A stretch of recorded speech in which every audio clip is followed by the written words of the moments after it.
Constance with Compelled Clothing, and I wanted to come and bring you a cure.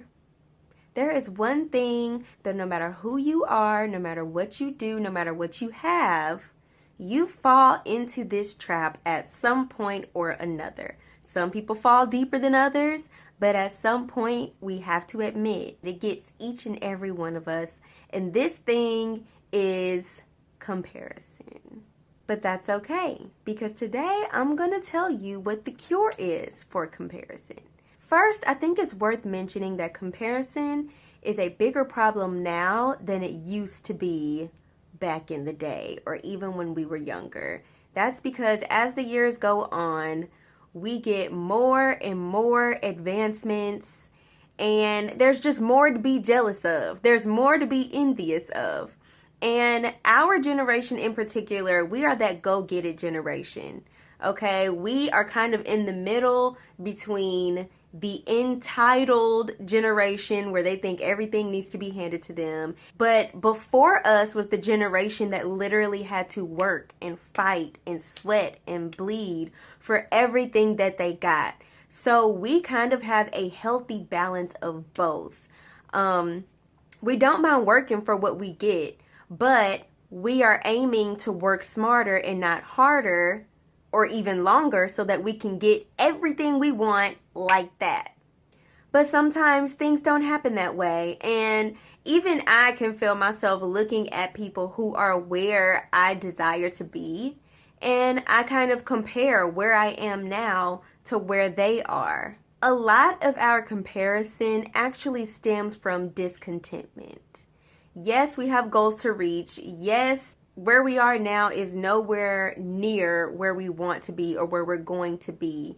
But there is a place in the middle of where you are and where you're going that a lot of us kind of pass over. We're so focused on what's far, far ahead and where we're trying to go that we suffer from discontentment.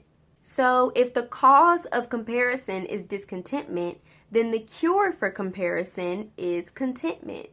We need to spend more time being thankful and grateful for what we have.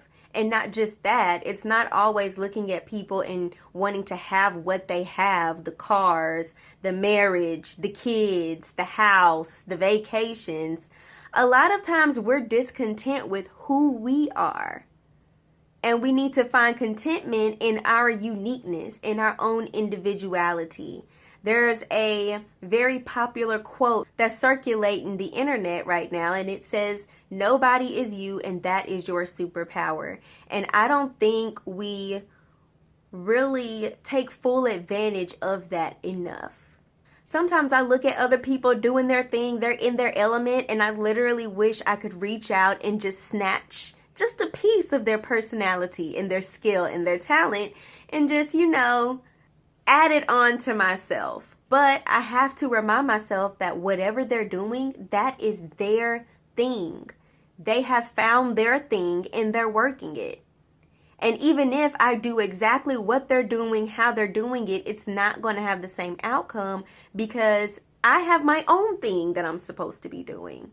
So I want to encourage you to not just be content with what you have in the midst of going to get more, but be content with who you are, because that is your superpower. And it's also going to be the cure for that comparison. You may be able to look at somebody and appreciate who they are and what they do, but you're not going to be jealous of them. You're not going to be envious, and you're not going to take what they do and what they have going on and compare it to yourself, because you know who you are, you know what you can offer, you know what your thing is, and you're working it. At some point, we have to stop imitating what we like in others, and we have to spend more time discovering and appreciating our own personality, our skills, and even the future that's ahead of us. So I pray that this encouraged you, and as always, I pray that you continue to stay blessed.